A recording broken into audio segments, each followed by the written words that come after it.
Dr. Stephen Birchak, affectionately known as Dr. Bird, is a professor, clinical mental health counselor, husband, father, and reformed class clown.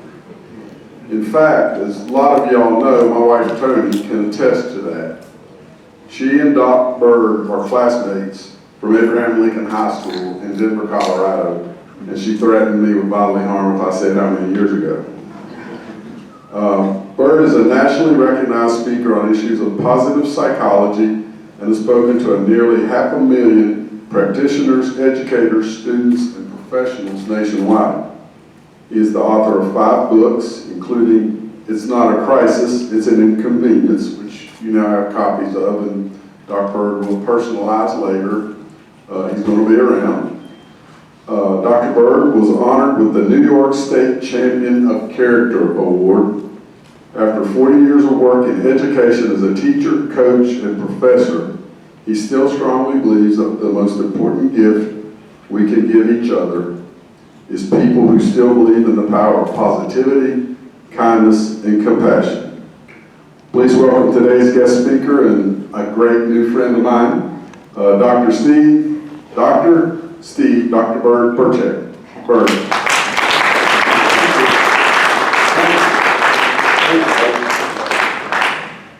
Thank you. There's just way too many doctors in that introduction there. I want to thank you folks for inviting me here. And most importantly, thanks for sticking around. But I know that it's not me because all I have to do is look over at the table. And we know why people stick around till the end here for this. But thank you so much for inviting me to be here today. And thank you so much for allowing me to be just a part-time part of your family, because I have felt like that since I've been here. And I know that that word is used over and over, and it really is meaningful to me. I really believe that the only way humanity is going to survive is if we turn to each other, and that means to work together. And first of all, before we get going though too, I paid a little extra because you see that flash coming, so I paid a little extra for Devin to continually do that to make me feel important during the. But no, I just want to start with Devin, and would you please give him a hand for all the wonderful work he's done? Thank you.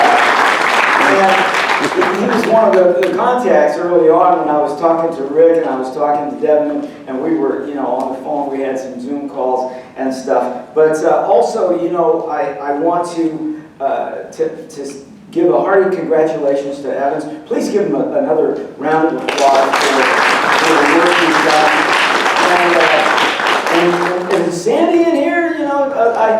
Every time somebody asks me to get something done, they say, well, just go to Sandy. And so I know that she's been out there at the desk and did such a great job. But also, would you please give another round of applause to all of those award recipients here today for all the great work that they've done.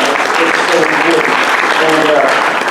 And congrats on all of that. And I appreciate being here today. And I knew Rick would mention that Tony and I had a connection, and I just threw in a couple of slides because I had to make a point about this.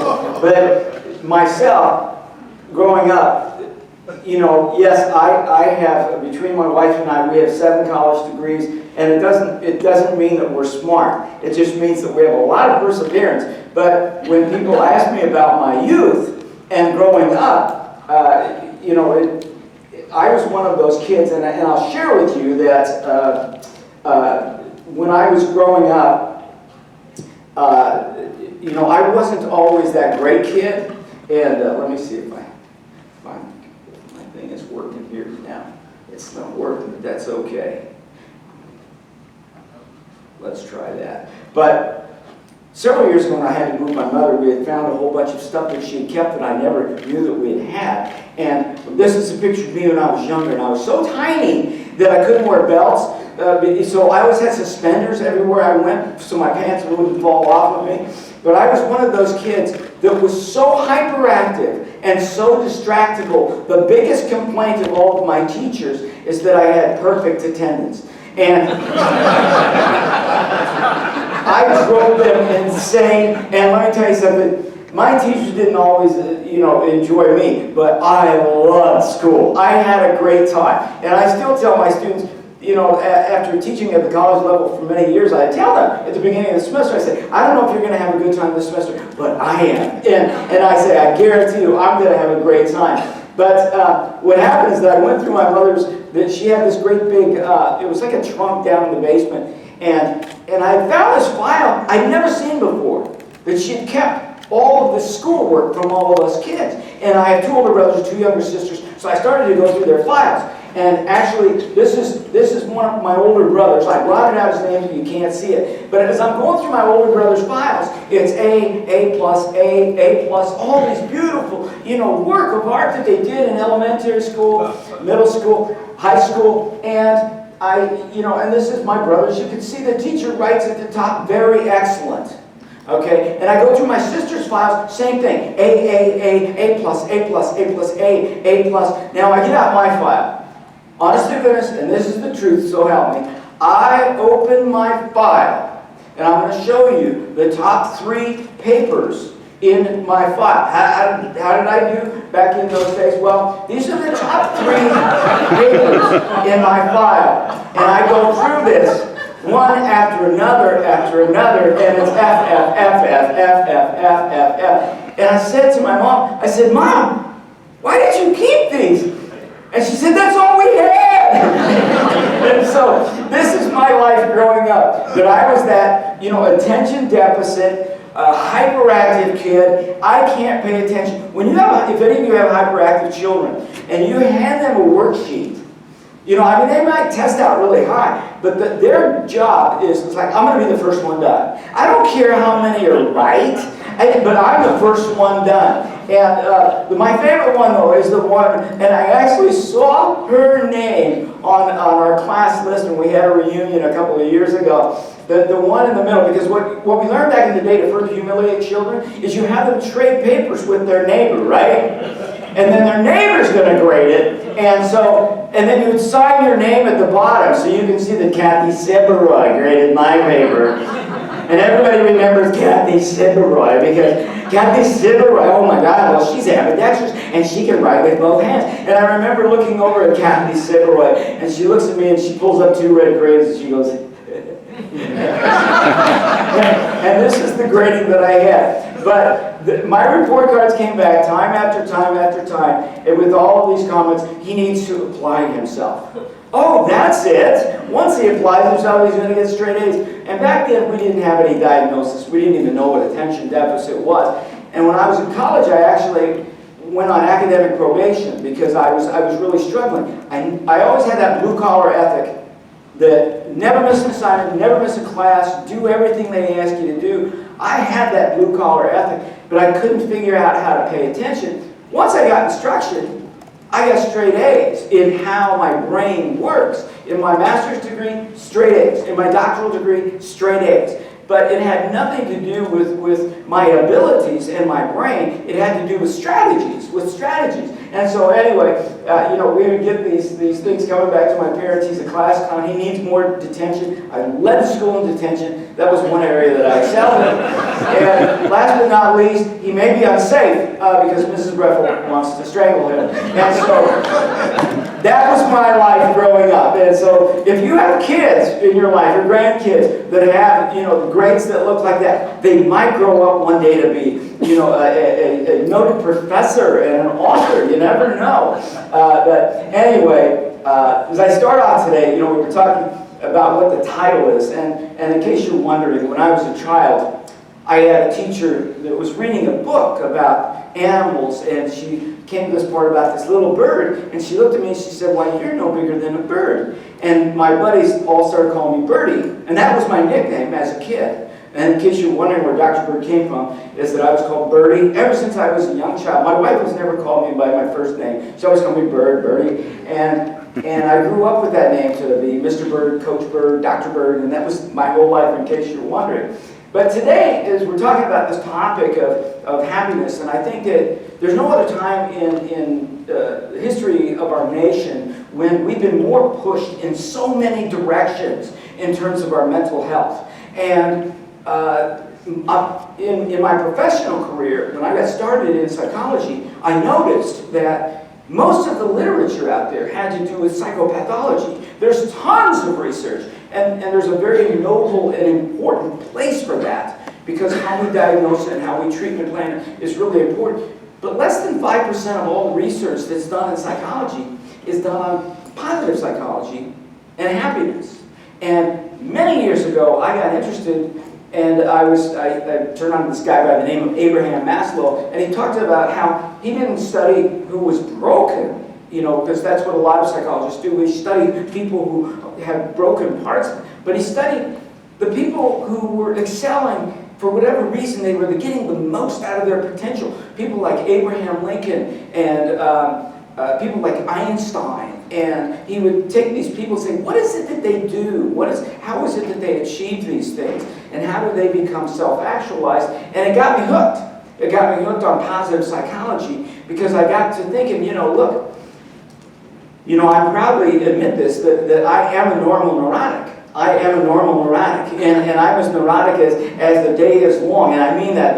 The night before I present today, it's a sleepless night. I'm thinking of things, I'm writing things down, and you know, Devin asked for my slides if I could get it to him about 3 days ago, and I got that in the email, and I said, Annie, what do I tell him? I'm changing all the way to the last minute.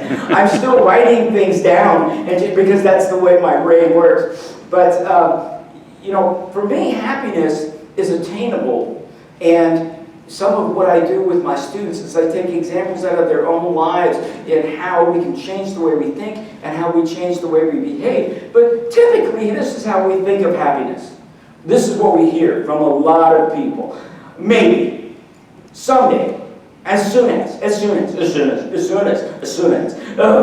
get my visa paid off, as soon as I get my house paid off, as soon as my kids get out of diapers, as soon as my kids get off to college, you know, as soon as I get this debt paid off, as soon as my boss drops dead, as soon as, and they go on and on and on, that somewhere happiness is down the line, but it's not here. And guess what? If you find those people 5 years from now, they got a whole new list of as soon as. That's their habit, is to believe that happiness is somewhere out there, or it's out of my control. It's just nothing I can control. Or how many of you are happy most of the time? You come to work with a smile on your face. Don't be ashamed to put your hand in the air. Happy, you come to work every day, you're happy, you smile at people, you greet them.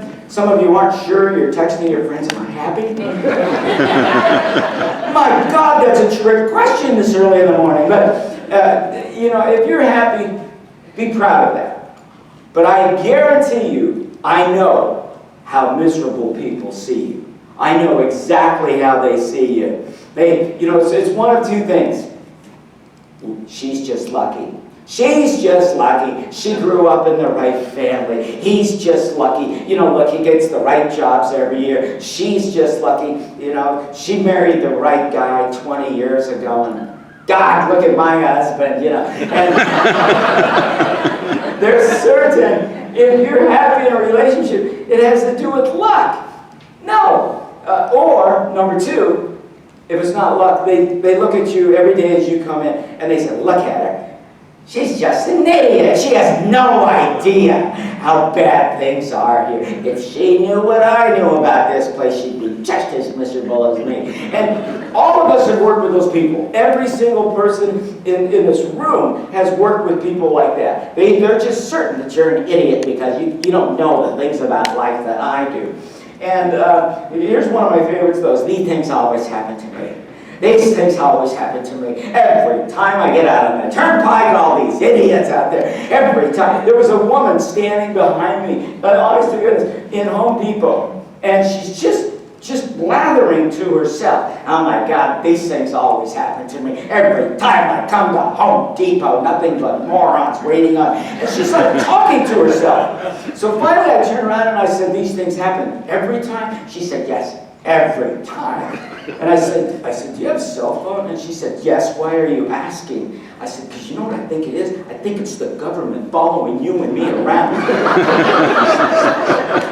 And when we get to Home Depot, they send morons to wait on us. And she ran out of the store. I think she went to Lowe's or something. But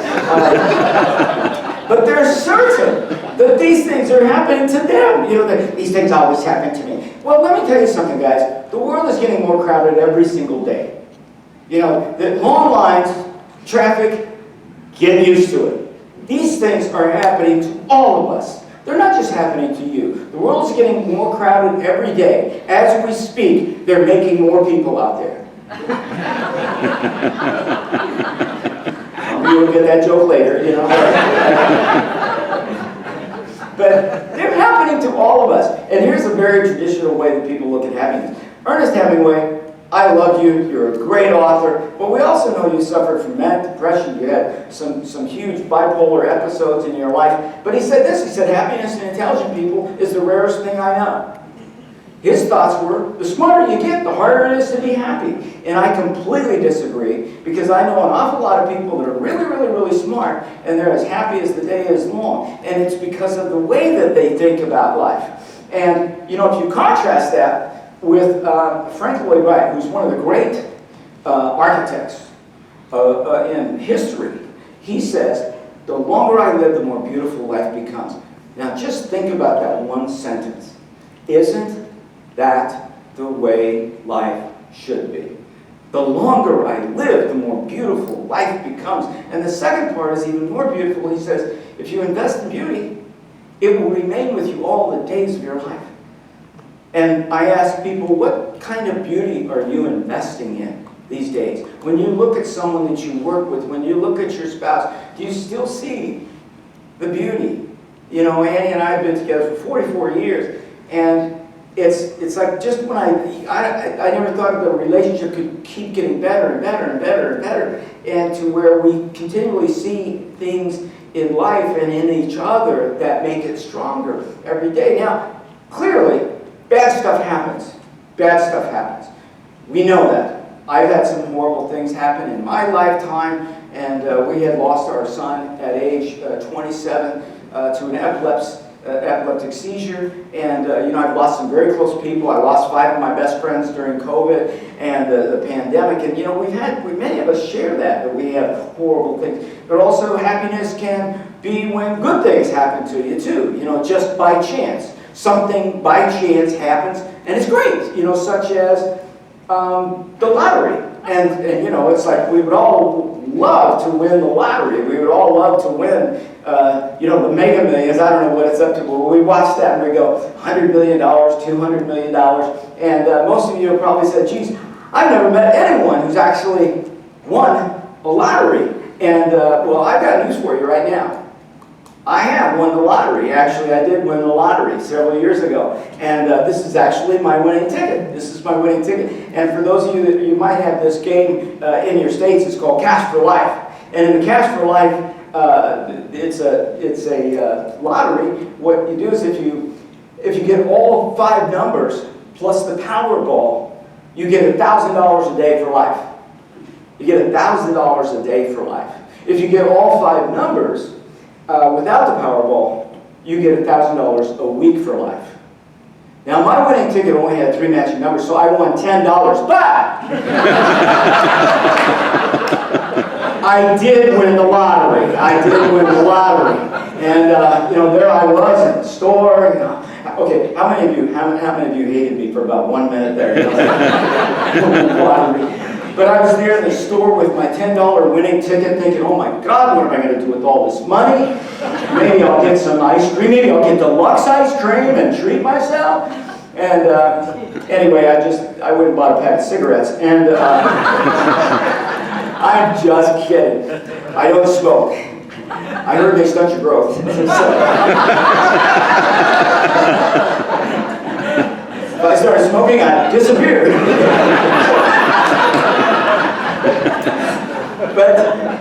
But you know, the reason why I use a lottery ticket to talk about happiness is that people view it that way. It's like one day maybe I'll hit the jackpot. You know, if only, you know, I meet the right person and have this thing happen. It's got to be some jackpot out there. And what I'll tell you right now is it's control. It's control over your own lives. And you know, I'm going to share with you what the research says. The research says this: how much control do you really have over your happiness and your well-being? Well, if you think of it as a pie chart, about half of your happiness is largely genetic. And us human beings, guess what? We're wired for love. We're wired. It's in our DNA. Romance. We're wired to laugh.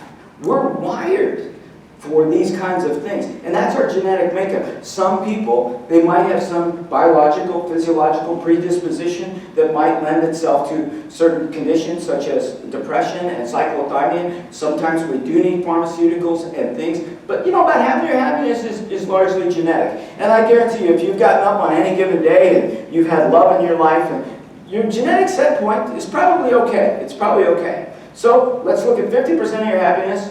Let's just assume it's okay. You're okay. So what's the other 50%? Well, actually, your circumstances. When you have your basic needs met, meaning I've got food, water, shelter. Those are your basic needs.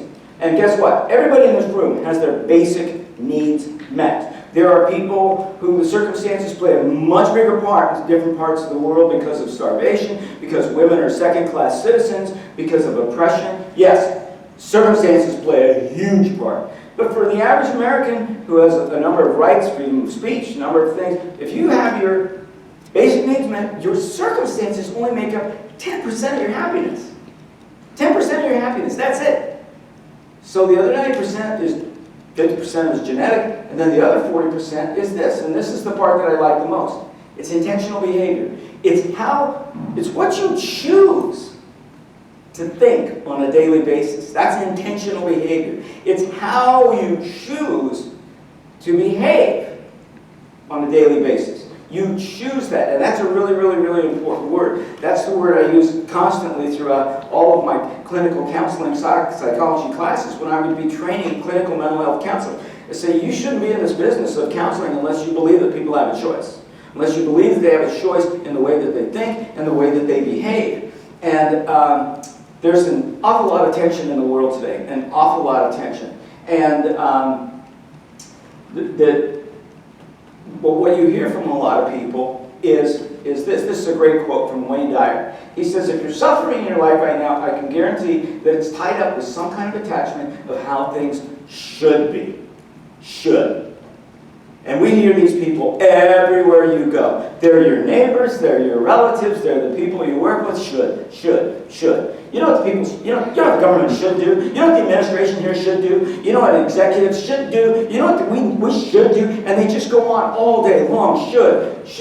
You know what should? And so, myself as a professor, one of the great advantages that we have is that we get paid to make shit up. So I have come up with a new diagnostic formula. I've been writing to the people who write the American Psychological Association, APA, and saying we need a new diagnosis. We need a new psychological diagnosis. This psychological diagnosis is what I call should for brains. And so we know these people out there. They have so many shoulds in their life, should. And we know those people in our lives, they end up, you know, it's like they go and they get nothing but bad news to start their day. I mean, it's like 9 o'clock in the morning, they're already should-faced. You know, they're just, and then they go out throughout the entire day, you know, shooting all over themselves. Just stepping in their own shoulds all day long. And so, I've been recommending this to the American Psychological Association, and they have not written me back. But I believe we need a new diagnosis called should for brains. And but what happens though is there's so much rage in this world. We have road rage, shopping rage, text rage, Twitter rage, Facebook rage. And, you know, all of the literature and the research about rage talks about how many years it takes off of your life. It takes off of your life because you choose to step into traffic every day. And I know people. I have guys that we have a once a month we go out to lunch, and it's called the Romeo Club. And don't think that we're a bunch of romantics. It's retired old men eating out. And, but there's one guy that every time he gets behind the wheel, oh, you look at that guy over there. Did you see that guy? And every single person on the road is an idiot. And I'm thinking, what a way to go through life. And you know, the research on these things, you know when you share a little bit of gossip about somebody, did you hear what Sarah said yesterday? And it might give you a little bit of a bump of adrenaline, but the British Psychological Association did some research years ago, and they found that after you gossip, in the 3 or 4 hours that follow, you have a 25 to 35% increase in negative emotions. And you have a 5% reduction in self-worth, how you feel about yourself. So things like gossip are not just innocuous. They begin to affect your brain health. They begin to affect serotonin levels. It's what you think. And so when I talk today, and I got to tell you, I'm not always ready. I am not always ready for the tension in the world. And I've lived, you know, in the world of academia, when I've dealt with professors that can just be, you know, they have shit for brains. Many of them do. But they can, you know, sometimes they wield their authority that's based on where they're at, and I'm not always ready for that. I'm one of those guys that's like a deer in the headlights when somebody's rude to me in line or at the store. And years ago, I'll share with you, when I was a young professor out in Colorado, it was one of my very first jobs, and I would always come up with these great ideas. I was very hyperactive then, as I am right now, but I would come to meetings and I would say, hey, let's do this. I've already drawn up some plans so we can do this for our students or come up with this new curriculum. And there was this older professor who had been at the college about 300 years, and he would sit down at the other end of the table, and he would just go, well, who died and made you king? And he would say that, like almost every meeting, when one of us younger professors would come up with an idea, he would say, well, who died and made you king? And then once in a while, he'd make it sound kind of smirkish, and he'd go, well, who died and made you king? And he kept repeating it over and over and over. And what it did is that it kind of made me hesitant to take things into the meeting, because I know he's just going to go, well, who died and made you king? So I thought to myself, what would a wise, intelligent, insightful, reflective professor do? I need to do something different. So I decided that I would go to the next meeting with a new outfit. And so what I did is, I remember it very well, because I came in, I was just a little bit late that day, and I said, you'll never guess what happened! Somebody died!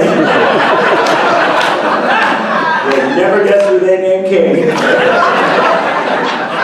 And it was a really powerful moment for me, because I understood that not all old professors have a good sense of humor. So but I kept the outfit, you know, and sometimes I wear it around the neighborhood, and if you do, the kids will stay off your lawn. You know? Don't talk to the little man, he's wearing the king's outfit again. You know? Actually, I've done a lot of really stupid things in my life. That was one that's kind of at the top of the ladder there. But what I've also felt like is that if you get through a day and you haven't laughed about something, you should probably reevaluate your life. You should probably reevaluate your life. There's something out there that works. So I always had fun on my job. But anyway, when I talk about the mantras of people who are happy, number one, I'll go with this, is this: I have a choice. I have a choice. I have a choice. And I have a choice. There's a lot of things in this world that we can't change. And I tell my students that, you know, that whether you're a Christian or an atheist or a Buddhist, Muslim, I love the serenity prayer. It doesn't matter. It's got 3 of the most beautiful words in the English language. You know, grant me the serenity to accept the things I cannot change, the courage to change the things I can, and the wisdom to know the difference. And there's always choices. There's always choices that I can choose to do things that are going to give me more serenity. I can take the courage to do something with my life. And when I say I am free to choose my own attitude, one of the books that I would have my graduate students read is a book titled Man's Search for Meaning. And I often, whenever I mention that book, I see people's heads nod, because it's been noted as one of the most influential books ever written, one of the top 50 most influential books ever written. And Viktor Frankl was a prisoner in Auschwitz in World War II. And when you remember what Auschwitz was one of the most notorious Nazi execution camps in World War II. And Viktor Frankl was a prisoner in Auschwitz. And he wrote this book titled Man's Search for Meaning. And he said, he talked about what it was like to be emaciated and to be a little more of a little piece of him is dying every day, and he would watch people die every single day. And he said, here I am in something that's worse than any hell that anyone can imagine. And he says, I can't change the Nazis, I can't change the racism, and I can't change the hatred, but there's one thing that no one can ever take away from me, and that's my ability to choose my own attitude. And he says, I will choose love. You can't beat that out of me. I will choose hope. You can't beat that out of me. And I will believe that people are good and the world is worth living for. And he said, those are the things that no one can ever take away from me. And often I would have my students read that book, and they would come back to class and they would go, oh my gosh, Dr. Bird, yesterday I was complaining about bottled water and parking spaces. And I read this book and I'm thinking, this guy's in Auschwitz and he's finding more meaning in his life than I am right now. And for many people who've read that book, I've read it 17 times because I would go back over and over when I would take it back to my students, and I would take something different away from it every time. But he would describe instances of somebody, at dinner time, you get this small cup of soup with this small piece of bread, and that's all you get for the entire day. And he would watch an older man who was dying give that food away to somebody else. And he said that's evidence of the one thing that no one can ever take away from you, is your ability to choose what you want to do in any given set of circumstances. So when you say, that driver made me nuts, my uncle's driving me crazy, my neighbors make me insane. No, they can't get inside your brain and make you insane. Nobody can make you insane. Nobody can make you insane. You choose. When they are acting nutty, you choose to be insane.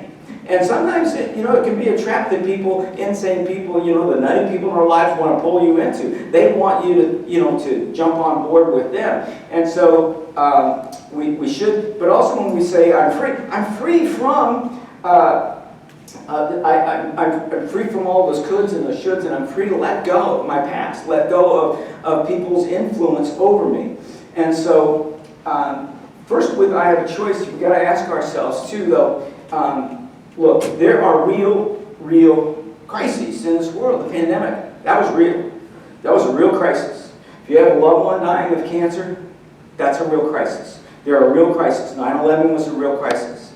But, for your information, long lines at Dunkin' Donuts, not a crisis. Not a crisis. The kids left the dishes in the sink. It's not a crisis. And if everything that you do goes from 0 to 90, and everything is a crisis. I was standing in Target one time, and there's this woman, it was after the Christmas holidays, and she's bringing back some stuff, and she's screaming at this woman at the counter and saying, I want cash back, but you don't have a receipt. I want cash back. We can only give you store credit. So she goes on this tirade, and then she turns around to what look like teenage daughters, maybe 14, 16 years old, and she goes, there, now our whole day is ruined.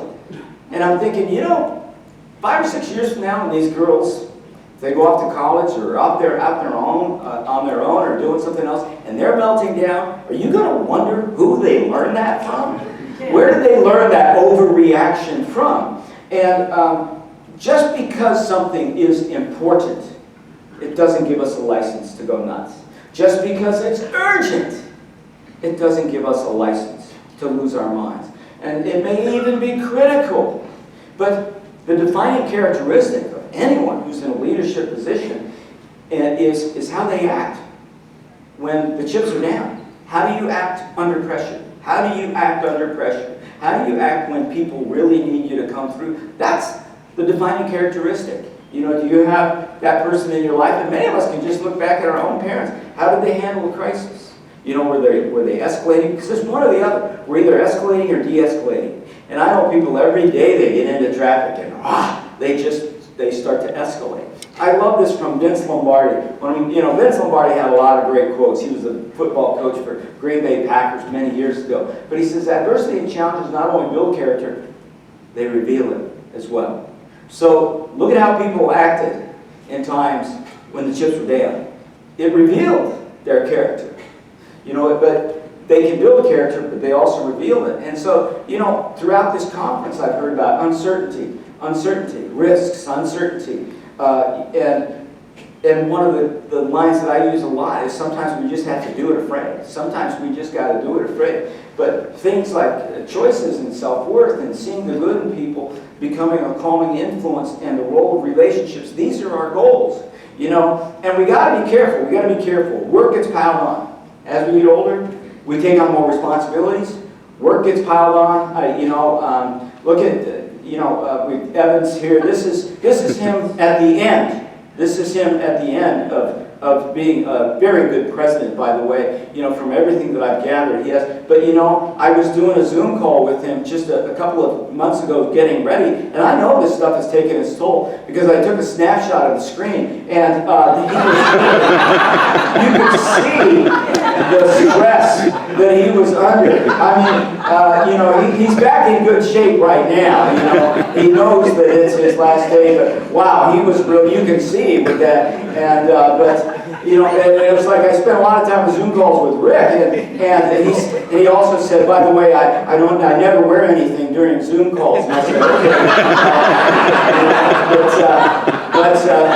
The one that I had just a couple of months ago, he says, I'm vacationing in Mexico, and I said, okay, buddy, I'll get back to you on that, but it's kind of a before and after but the stress can really pile up, so you are looking much better, Rick, by the way, than you did when I snapped your shot there. But we have choices, and the choices start with this. Number one, TAB, take a breath.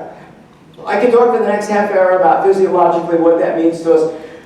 Just by taking a breath and taking another breath and taking another breath, you actually kickstart parasympathetic nervous system, because when the sympathetic nervous system kicks in and we have all this adrenaline, taking a breath helps us. Number two, ask yourself, is this a crisis or an inconvenience?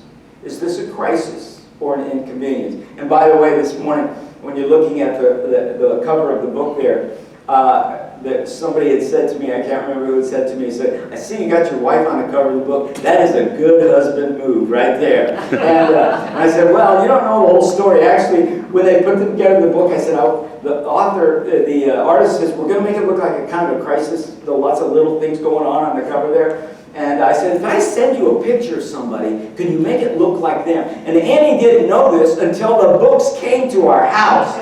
And she opens the box, your new books are here. What the hell? But she's got used to it. She likes it now. But we got to ask ourselves, is this a crisis or an inconvenience? And also, quarantine your poisons. Quarantine your poisons, meaning this toxic person that I just had a meeting with, they don't deserve to occupy the passenger seat of my car on the way home.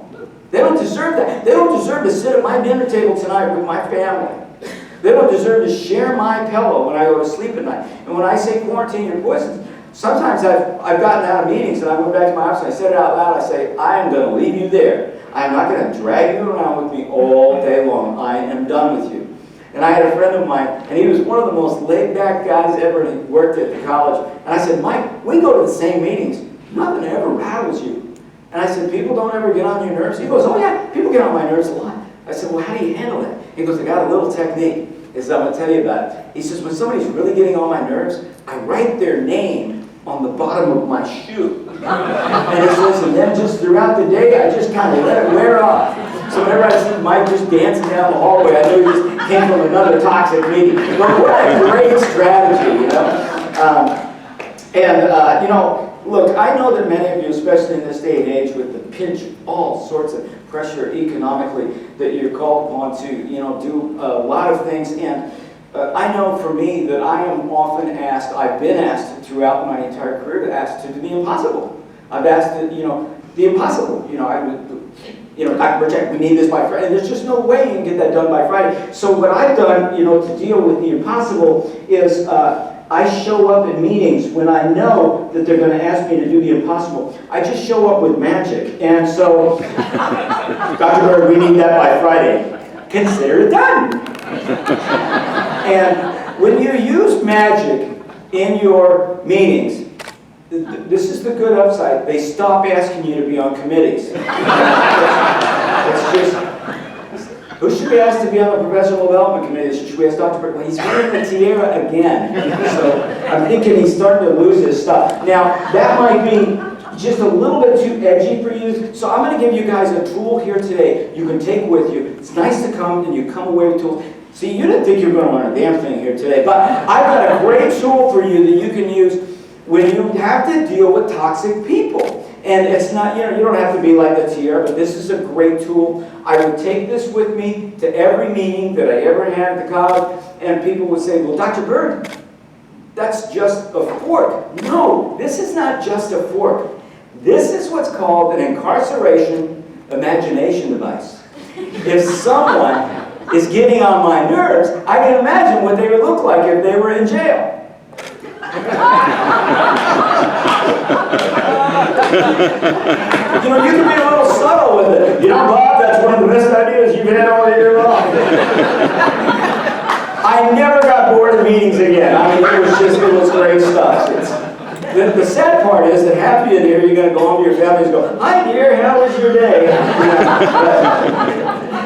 It's just a great tool. So you come away with one more thing you can work with. But we need to be able to say, I have a choice, that I can choose my own attitude. And number two, we need to be able to say, I like my best me. And what I mean by that is, look, all of us are flawed. There's not a single person in here who's not flawed. And if you think that you're not flawed, it's probably because your personality is disordered. But we all have flaws. We all have flaws. I am profoundly flawed. And I have anxiety and sleeplessness and all sorts of things. But you know what? At the end of the day, I keep trying to do the right thing. I keep trying to do the right thing in everything that I do. And I like my best me. I like my best me. At the end of the day, that's what matters, is that if I keep doing the right thing, I like my best me. Years ago there was a talk show host, and he was a radio, but they had it recorded where he was mocking Michael J. Fox. Michael J. Fox has severe Parkinson's with an uncontrollable shaking in his body. And there was a guy that mocked him. And they asked Michael J. Fox, what do you think about this guy that was mocking you? And he says, one's dignity may be assaulted, vandalized, and cruelly mocked, but it can never be taken away unless it's surrendered. And he says, I won't give up any time of my day to that person. How would you rate your self-compassion? The average person, 2/3 of our thoughts are negative. 2/3 of our self-talk is negative, and we need to buck that trend. I love this quote. I would keep this behind the door of my office, and I looked at it for decades. It's one of my favorite quotes in life, and he says, do not let what you cannot do interfere with what you can do. John Wooden was a coach of 10 NCAA national championship teams, but he says, do not let what you cannot do interfere with what you can do. I am 4'8" tall. You know what that means? Never dunking a basketball over LeBron James. Sometimes I put the net down in my yard and I invite over to kindergartners, but that's a different thing. At 4'8" tall, there's a lot of things I'll never be able to do. I'm never going to hit a ball out of Yankee Stadium.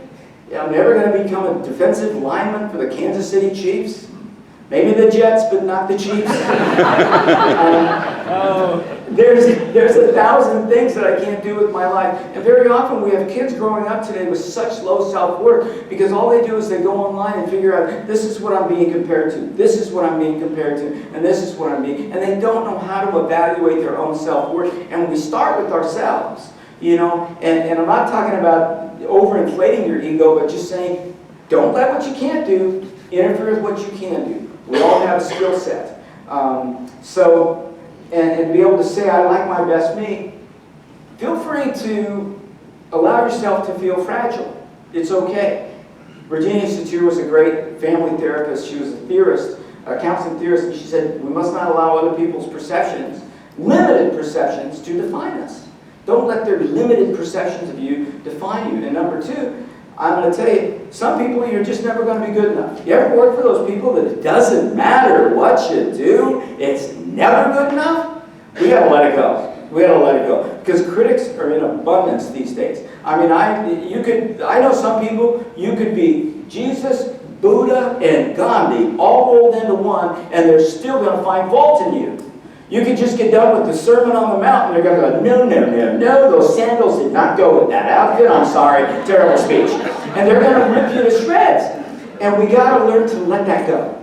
Just let it go. I let other people's perceptions of me go. There's always a lot of pompous professors who would look down their nose and they would say, you know, because I always had fun. I always had fun on my job. You know, we had all these recycled containers next to the copy machine, and it said, for papers only, you know, for cans only, you know, and so there was one that didn't have a label, and so I put a sign up there that said, for dentures only. And my dean came by and she said, you have too much time on your hands. And that's the way they view you. If you're enjoying life, you have too much time on your hands. So, you got to be able to say, I like my best me. And we got to be able to say, I see the good. I see the good. Are you seeing the good in others? Are you seeing the good in people, in the people that you work with, and sometimes even seeing the good in people that don't always deserve it. When I was a kid, I was so hyperactive, I did not always deserve to be seen in the highest light. But I did have some teachers that could see my potential. And part of it starts with gratitude. Gratitude. Just, there's research out there about people who keep gratitude journals. And what I would do is I would give my students a very simple assignment. I say, here's what I want you to do, is that for the next 2 weeks, tonight when you go to bed, write down 3 things that went well. That's it, 3 things that went well. And here it was 7 o'clock at night, we're in a graduate course, and I say, tell me one thing that went well today. And it's 7 o'clock at night, and my students are going, wow, one thing that went well today. And they can't even think of one thing that went well. And I said, that's your assignment. For the next 2 weeks, every night, it's only going to take you 1 minute. You write down 3 things that went well. And what would happen is my students would come back 2 weeks later. Inevitably, this happens every time. They say, Dr. Bird, I started to notice the things that went well in my day. It was like, ooh, I got a parking spot right up near the front. I got to remember that because Dr. Bird wants me to write that down. Ooh, this is a beautiful sunset. On my drive home today, I got to remember that because Dr. Bird wants me to write those down. And students, I ran into one of my students. She said, Dr. Bird, it's been 9 years. I still do that. And she says, I actually sleep better because every night I'm reminding myself of the good stuff in my life. How many of us go to bed at night and all we've got is this jumbled mess of what went wrong and what we got to do tomorrow morning? And it starts with gratitude. Marcus Tullius Cicero says, gratitude is not only the greatest of all virtues, it is the parent of all others. Being grateful. Annie and I get up every single day over coffee and we say, you know, what's your gratitude today?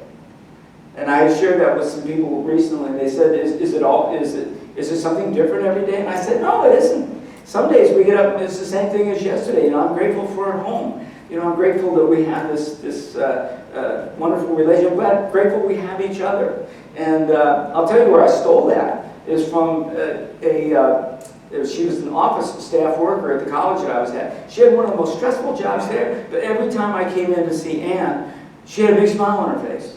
And I said, Ann, you're always so happy. I said, how come you're always so happy? Do you have any secrets? She said, yeah, it's the way I start my day. It's the way I start my day. I said, well, tell me, how do you start your day? She says, well, I'm laying in bed and I shut off the alarm every morning and I tell myself before I put 1 foot on the ground, I have to say something out loud that I'm grateful for.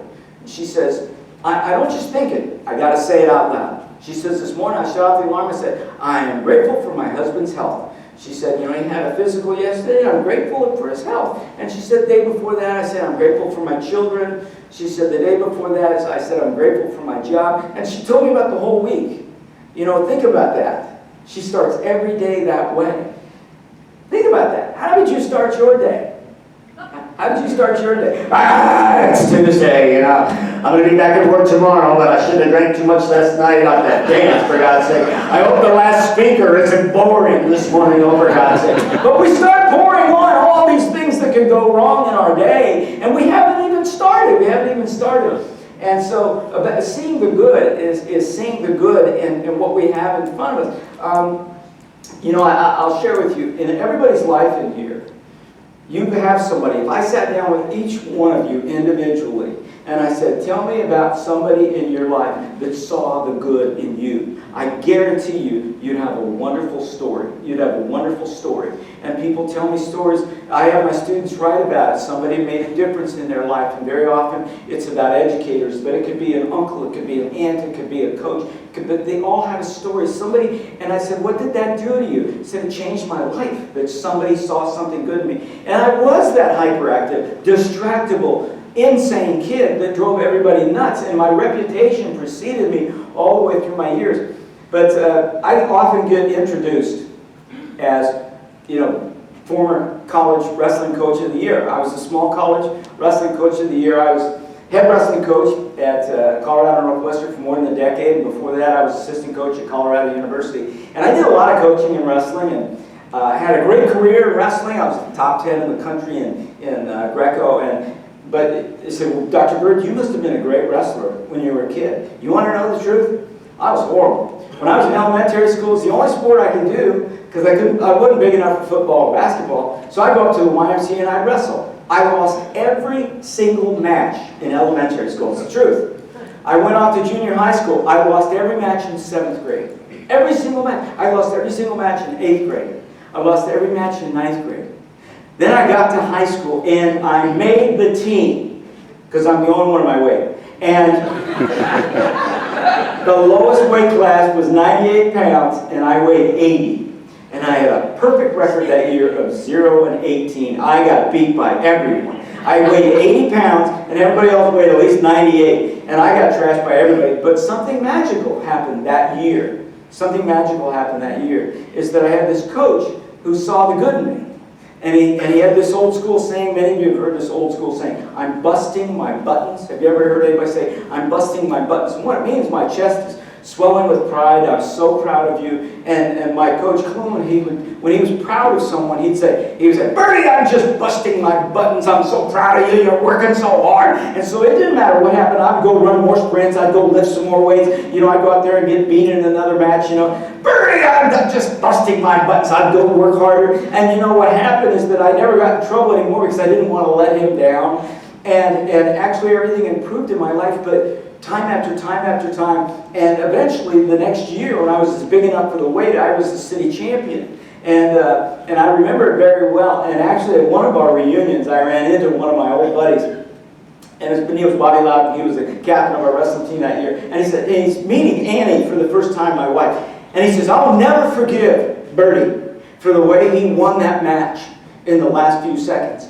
And I said, you remember that? And he goes, oh God, yeah, Bert, everybody on the team remembers. Don't you remember what happened? Well, what happened is that I'm so nervous going to this tournament that if I win the next match, I get a medal. I get a medal. And I'm so nervous that the guy gets a 10-0 lead on me. So he gets a 10-0 lead on me. I look over at Coach and go, Bertie, I'm just busting my buttons. I know you'll come back on this. And I'm thinking, oh God, now I got to win it for Coach. I start coming back on this guy because he's dead tired. You know, 10-5, 10-6, and it's 10-8 with 10 seconds left. And I'm chasing him all over the mat because he's dead tired. And I take him down out of bounds, and it's 10-9.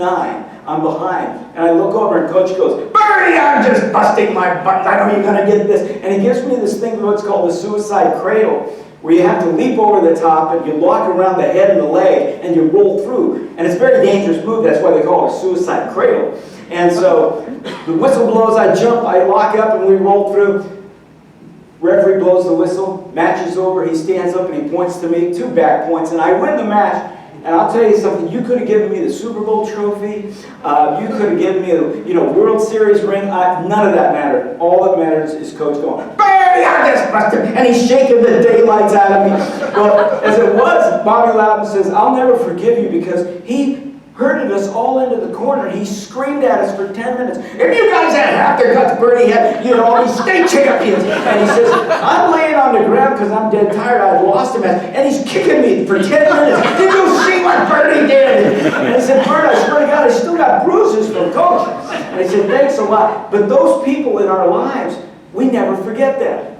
And you know what I've always thought about, and this is one of the last times I saw him in Denver, we went out to lunch at Olive Garden. And the first thing he says when he walks through the door, he grabs me and shakes me. I feel like I'm 16 years old all over again. Bertie, I'm just busting my buttons. I'm so proud of you. And those people make an image in our lives. All I ever wanted to be was that person for one person in my life. If I could be that for one student, for one person that I work with, that I could be that person that saw the good when everybody else saw nothing but irritants. And it changed my life. It changed my life. And it changed my life in a way that you might think, well, it's just some small tournament out in Denver. What does it really matter? It matters big. You know, this guy that got me to this point in my life, all the way to, I didn't even know it was going to happen, but Annie invites him to my doctoral graduation, very formal, with the hooding ceremony and everything. And I come backstage afterwards, guess who's there? Bertie! I'm just busting my buttons. And I'm crying like I'm 16 years old. Those people in our lives, and I know that he was that way for hundreds of people. And that's what leadership is. When you start to see something in somebody that other people just don't see. When you see it in your own kids, they deserve it. So, and when we get those kinds of things and we understand where they come from, that's what's called sustainable optimism. Sustainable optimism. And, Michael J. Fox had a wonderful quote, and he said, I realize that with gratitude, optimism is sustainable. You know, have you ever been optimistic and then you lost it? That's the goal. We want sustainable optimism. We want to, no matter what happens, I'm with you, and we're going to get through this together. But with something to be grateful for, you have something to look forward to and something to carry on. And, I know that, like for me, I deal with sometimes people that travel that line between savoring and ruminating. If you find yourself obsessing, it takes away from being able to see the good in the world. If you're constantly obsessing on all the bad things, and rumination, but we know those people that obsess and ruminate over all the bad things in the world, they can't let it go, they can't let it go. They get up every day and they look for something bad in the news. And we know that people that savor the good stuff that happens in their life, it actually changes their brain chemistry for the better. It changes it for the better. And I have to deal with those people too, who are just miserable and they say, nobody appreciates it. Nobody appreciates a damn thing I do. Nobody appreciates. And what I've done is I've developed techniques for dealing with those people, just in case you have to deal with those people. Nobody appreciates anything I do. What I do on my job is I always would carry around with me, quick on the draw. I'd keep them right there, just quick on the draw. And somebody started to complain, I have them right there. Nobody appreciates me. Hey, I do. And I would just get out my clappers. And those come in really handy for complainers. Good for you. And it's a great thing. And one time I was having a bad day and I sat down in the restroom and I just looked in the mirror and go, Bert, you're okay. I just give myself an applause, And so get yourself some clappers. They're really another powerful tool that you can use out there on your job. Although I have talked to a lot of people here over the past few days and kind of gotten a feel for it. And I said, Dr. Bird, the people that I work with, they're not that bad. They're just a little bad. Well, they're a little bad. You can good for you. And they're a lot easier to carry around too, by the way. Although some people have said, no, Dr. Bird, some of the people I have to work with, they're really, and if they're really, really bad, then that's when I get out what I call my nuclear clappers. And so, good for you. And they're much harder to carry around. I usually use them in traffic. Let somebody into my lane. But I do love my nuclear clappers, just in case you want to use those. But anyway, see, just one more great tool. But I'll also say this. Sharing your gratitudes is maybe one of the most important things you'll ever do in your life. Sharing your gratitudes. And I'm going to give you guys homework. I'm going to give you homework. Oh my God, I went to a conference and I got homework. Yes, you have homework. Before the sun goes down today, you got to fulfill your homework. This is your homework. You have to either tell somebody in person, you have to text them, or you have to email them, but you have to tell somebody in your life these simple 9 words. I am grateful to have you in my life. Just do it. Just do it. Thinking, you know, we live in a technological age. When you think of somebody during the day, and you go, I remember so-and-so, and you have a smile on your face, just text them and say, I'm grateful to have you in my life. Just do it. Just do it. As I've gotten older, I always know that this might be the last time I see people.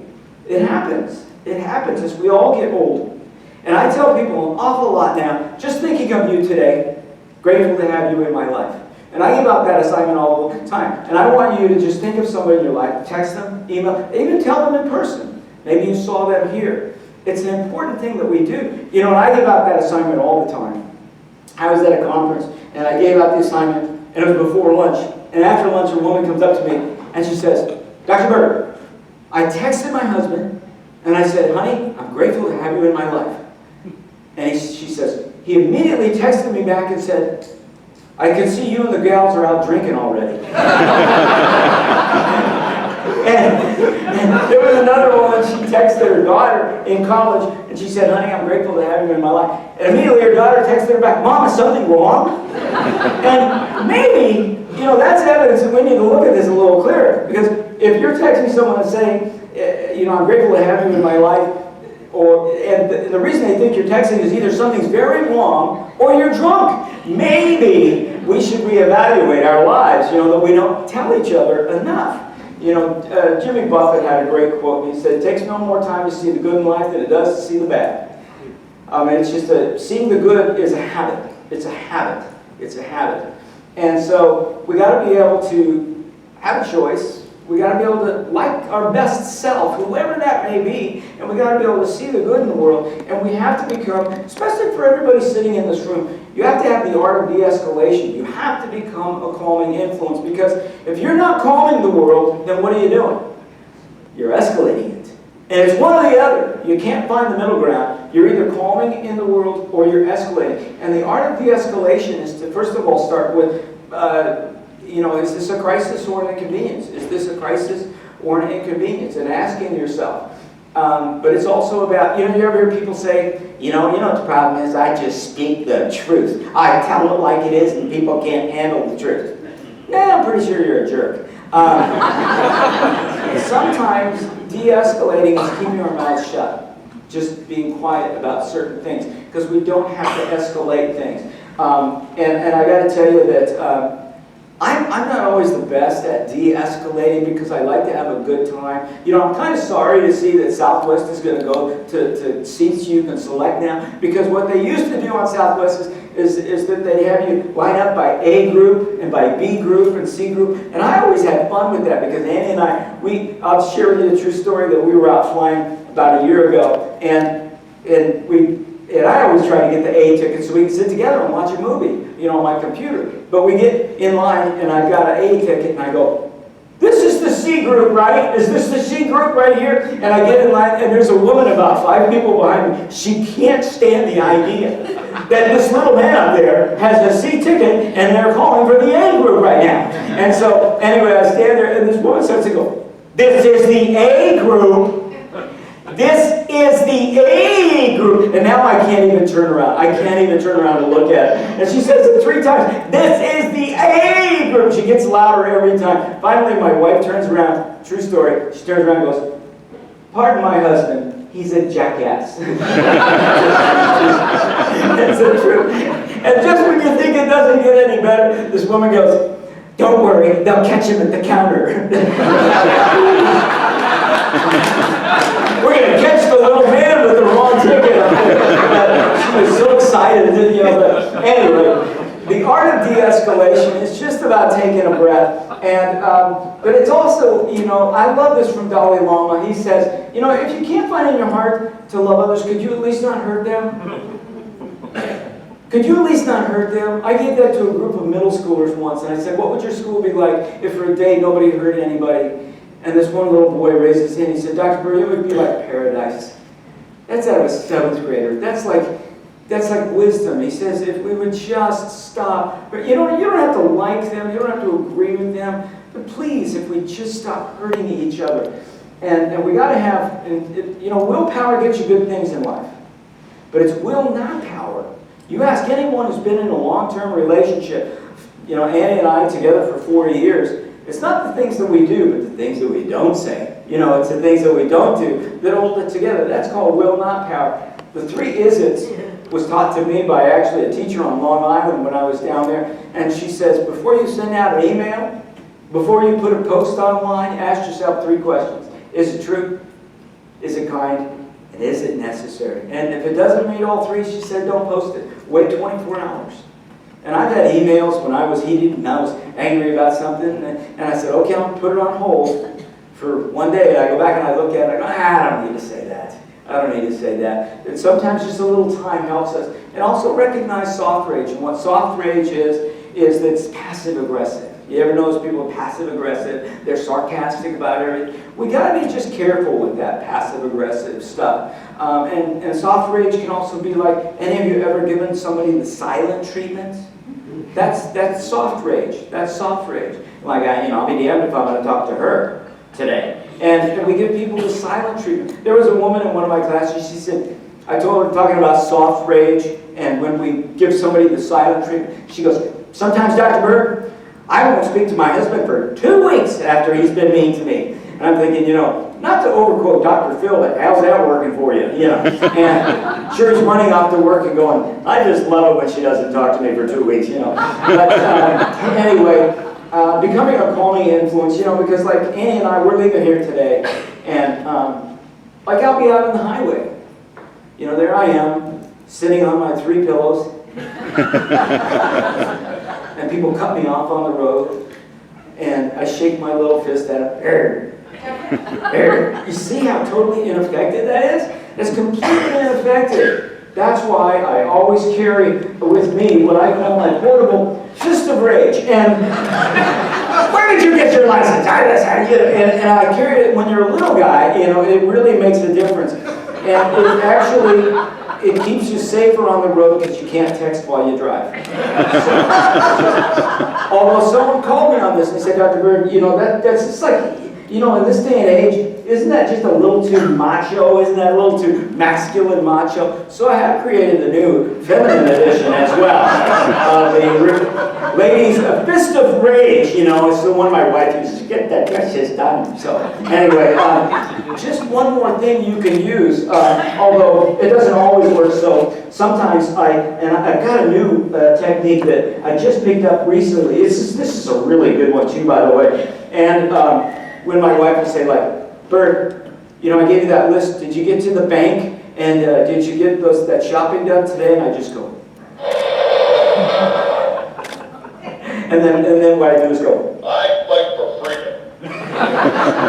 She says, you look like a bad foreign voiceover movie. As long as I stand, you'll never be able to claim victory. Anyway, it's just a great little technique, And it comes with side effects. So anyway, last time my wife and I went to Disney, she said, did you ever notice that most adults, when they go into a gift store, they get like a sweatshirt, and you come out with a bag of this stuff? Anyway, life is fun. But anyway, when I talk about de-escalation and comportment, just ask yourself these simple questions. What do you bring into situations? Are we having tantrums? Are we getting ourselves overworked up? Am I de-escalating back orders, supply chain issues, uncertainty? What influence do you have when those things are happening in your life? What influence do you have in your life? And asking yourself, can you calm others and promote civility?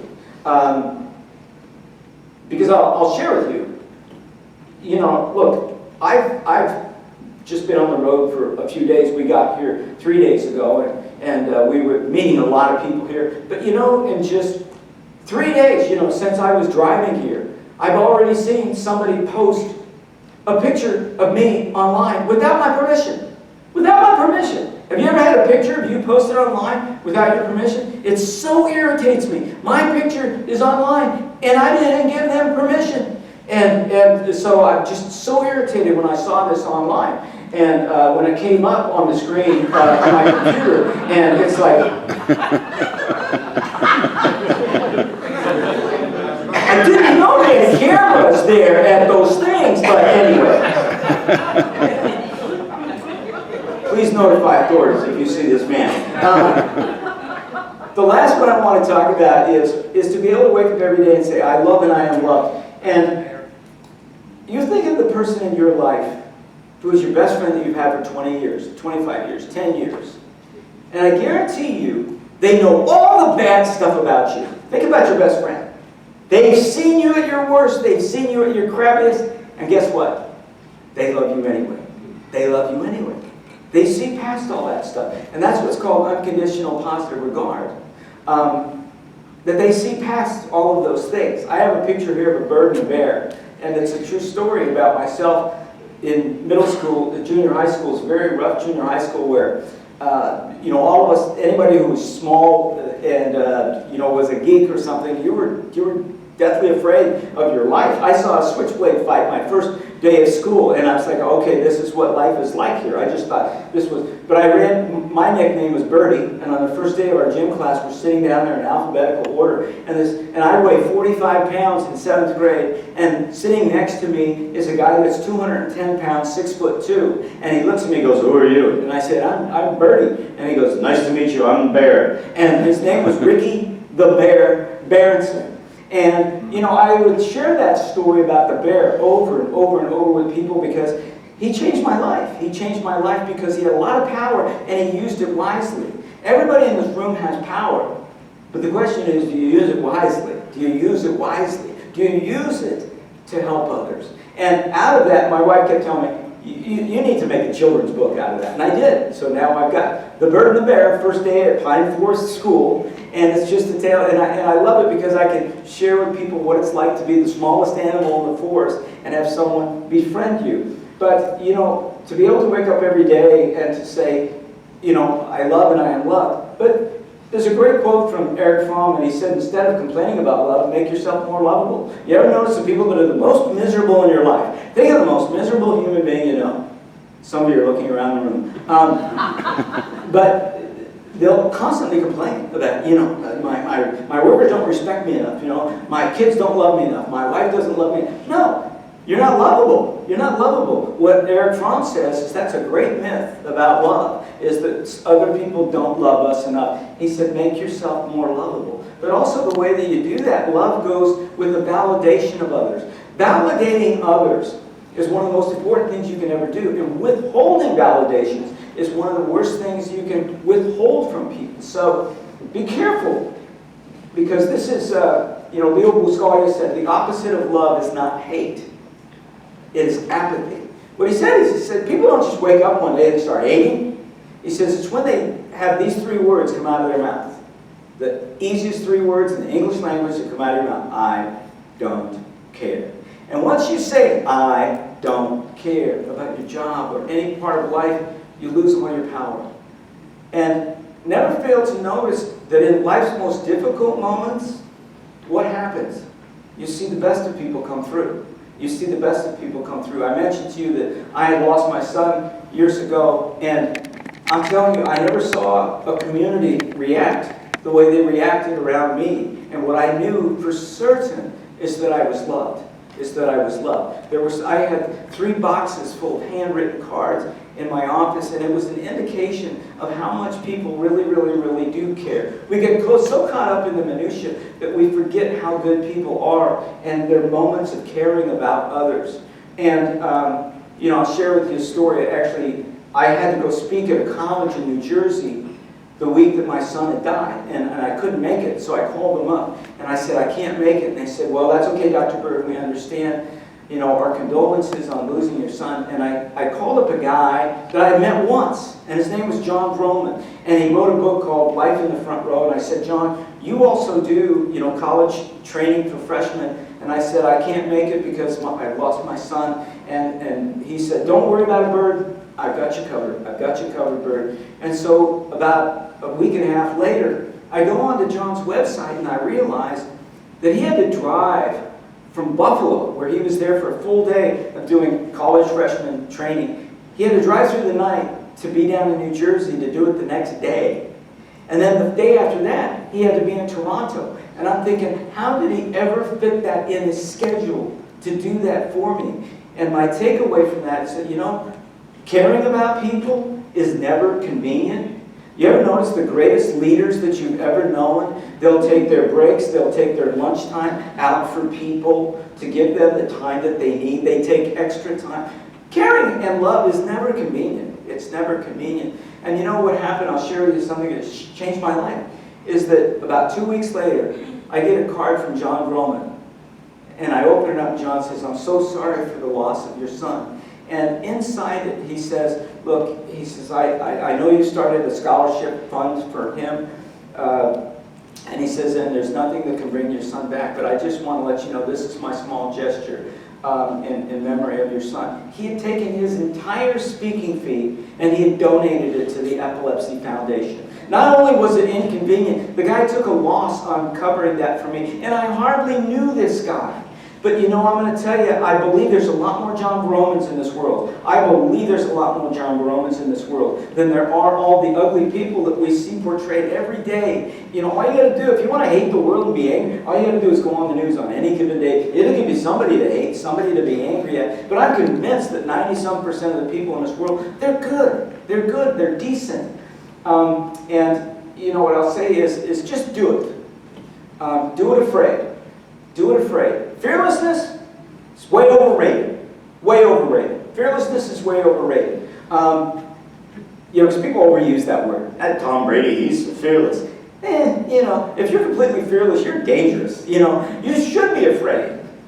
But the key is to do it afraid. Franklin Delano Roosevelt said, courage is not the absence of fear. It's the decision that something is more important than fear. And I had a student that she was terrified coming back to college. 15 years she had been out, now she's getting her graduate degree. And she had never written APA papers, which is American Psychological Association, really difficult format of papers.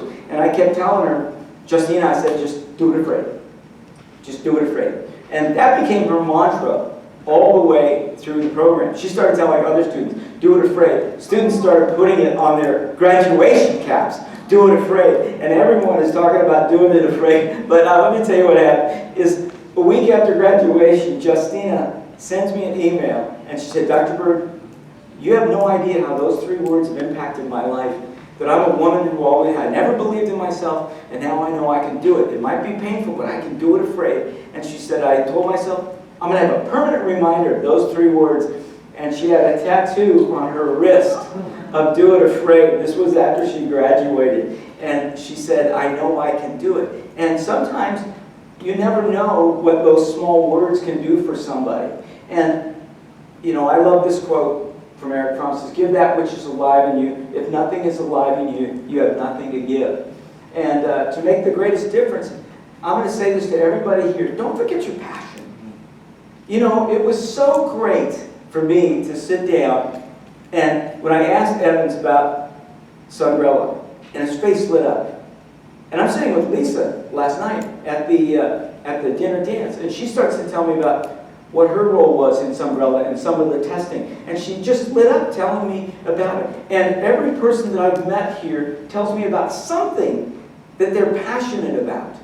Don't forget your passion. Once you forget your passion, you lose everything else. And part of it, we got to leave our egos behind. But understand, in closing here, is that you have a choice.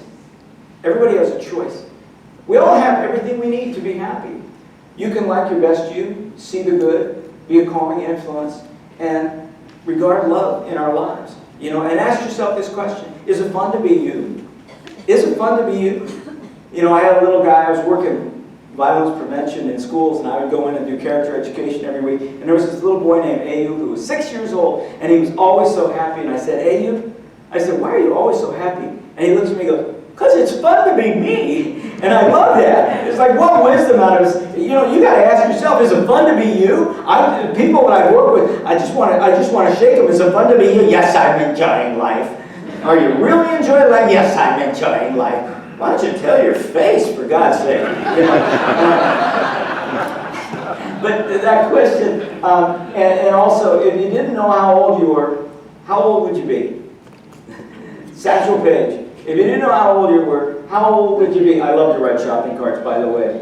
And that's one of my favorite things to do. But, in closing here today, you know, I was looking at you guys' mission before I got here.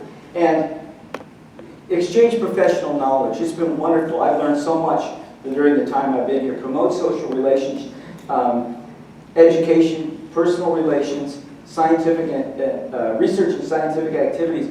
But the one that really stuck out for me is fellowship. It's fellowship. And, you know, when we come full circle about the slide I had on earlier, and I said the longer I live, the more beautiful life becomes. What have we done in our own lives to invest in the beauty of this life? This textile industry is the fabric of your life. It's the fabric of everyone's life. I come away feeling so different after this week that you've invited me to be here with you. But you know what? The textiles, they really do. They are the one thing that you have in common. But I guarantee you that's not why you came. I know why you came to the conference. I know why you came to the conference. It's for people. You know, I'm watching people when it first started, and there's people hugging people, showing pictures of family. They're laughing, they're having a great time, and it's like this family that gets back together every single year. Watching Evans light up when he talks about Sombrella, or Steve when he's talking about the right fit. Not meaning just the way it fits on your body, but people, the right fit and everything that they do. I was inspired, and for that I want to say thank you guys for inspiring me. And it's about celebrating people, and this investment of beauty that you guys have done reaches so many levels in life, you know, and it affects everyone in our country. And the right fit is more than just a t-shirt.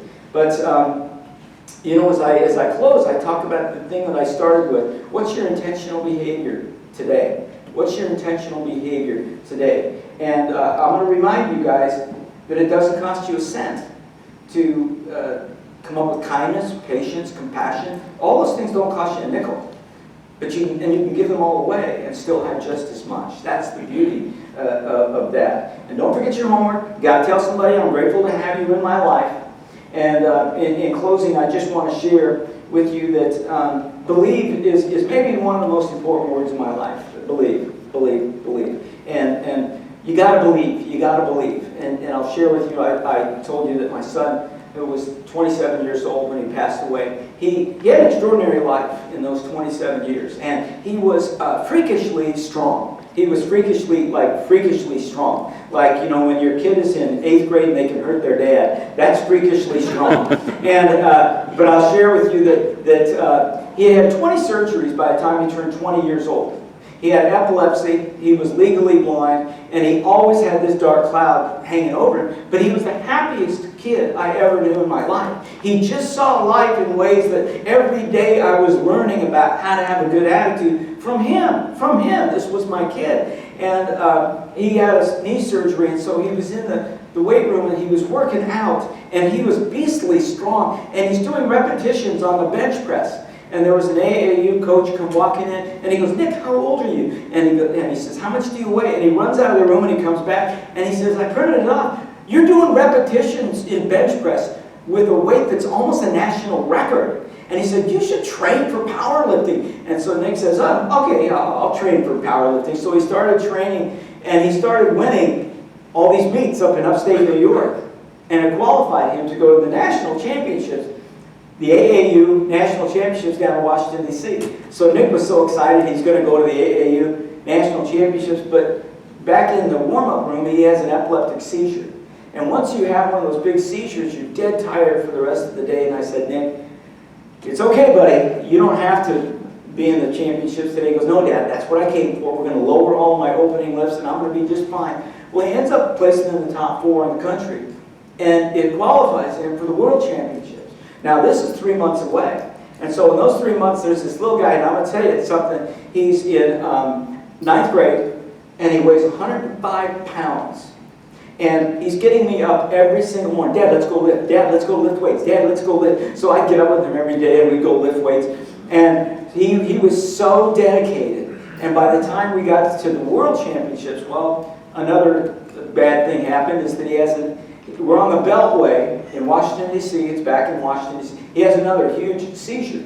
So I pull our caravan off of the Beltway, and I get him all settled. He's okay. I can't get back on the highway. I finally get there. It's a half hour late for weigh-ins. and we're so dejected, and we walk in, and I saw this big guy. His name was Spiro Tishantakidis, and he was a Greek guy, and he ran the whole world championships. And I said, we're a half hour late. He goes, no, there was a bus that broke down on the highway. We extended it a half hour. Get in there, you got 2 minutes. Nick runs in there and weighs in, and he comes out, and he goes, I made weight, Dad. And Spiro looks at him and says, Nicholas from New York, I heard about you. You're the bench presser. He says, I've got some good news and not so good news. He said, the good news, you're going to see the best weightlifting of your life here today. And he said, the not so good news is you've got one of the toughest weight classes. He says, you got the junior Olympic champion. He says, you got the deadlift world champion. He said, you are stacked. He said, and Nick said, that's great. That's good stuff. Well, after the squat, in powerlifting, you have to do 3 deadlifts. You have to do 3 squats, and you got to do 3 bench presses. You have 9 lifts altogether. So after the 3 squats, Nick is in about 15th place. And he's looking pretty good that he can move up. But when he gets to the bench press, the 3rd lift he has, this is a 15-year-old kid, 105 pounds.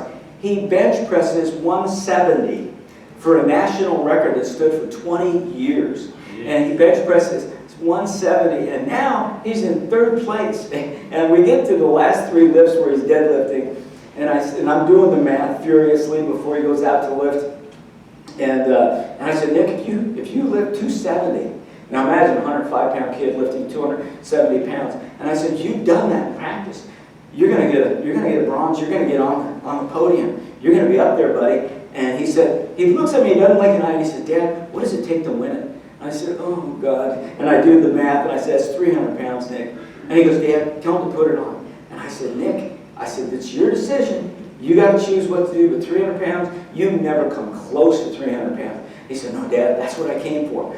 And I'm thinking, what kind of a dad am I? Am I like the great Santini here, And it's like, am I going to let him do it? Do I tell him not to do it? Do I, but I believe kids should make their own choices. And I said, go ahead, Nick. I'll tell him 300 pounds. So they announce it, and they say 300 pounds, Nicholas Birchak, New York, USA. This is the final lift of the morning flight.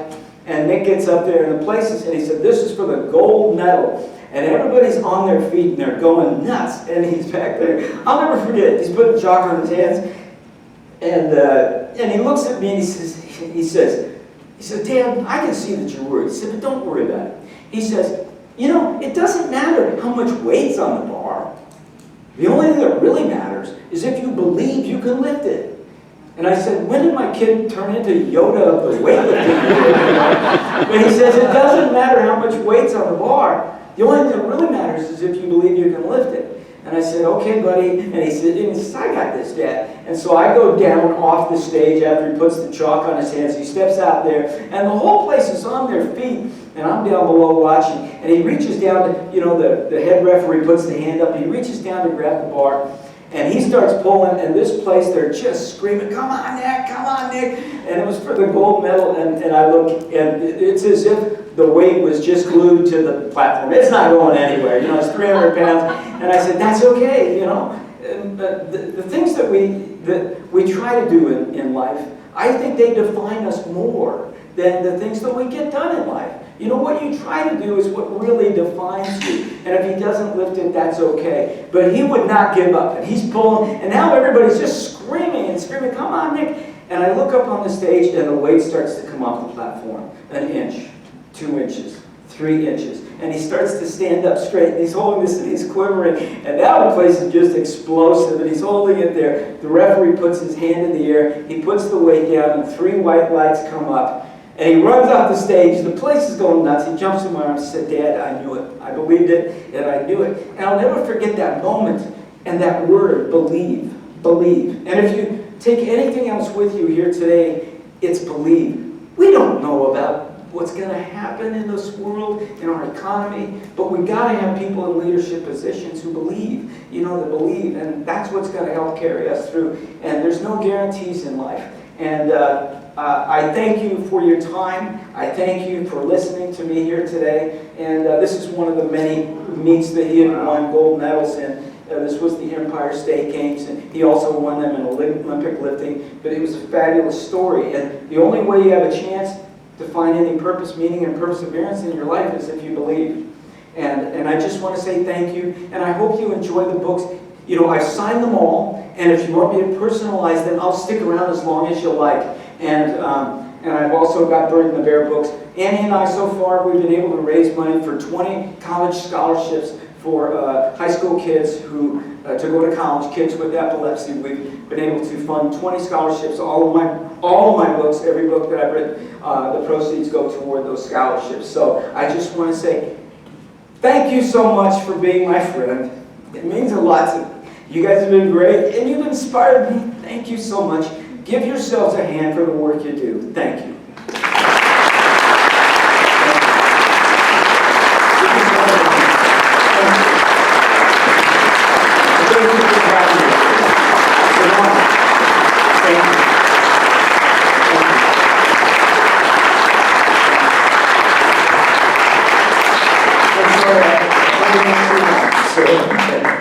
I'll hand it over to you.